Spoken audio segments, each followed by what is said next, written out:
Hey, what's up guys, welcome back to the channel, and today I'm going to show you how to set up a payment plan with Credit One. Alright, it's going to be a really quick video. I'm just going to give you a step-by-step guide on how to do this. So first step is to contact Credit One's customer support to request a payment plan. You're going to need to provide financial information that's going to support the payment plan request. And next, you're going to review and understand the payment plan terms and conditions. Once they've been given, you got to understand their terms and conditions.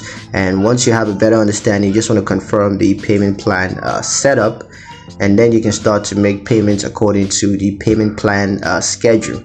Now, in case you have any confusions, you can review and understand the payment plan program details, and also consider setting up automatic payments, because that's going to go well with your payment plan and make sure that everything goes really smoothly. But if you have any other concerns or issues or confusions, you can just contact Credit One's customer support, and they're going to help you to sort those out. So yeah, that's pretty much it on how to set up a payment plan with Credit One. Hope you guys liked the video. Hope you found the information useful enough. If you did, like the video, comment down below, let me know what you thought. Share the video with your friends and subscribe to the channel if you haven't done that already, and I'll see you guys in the next one. Peace.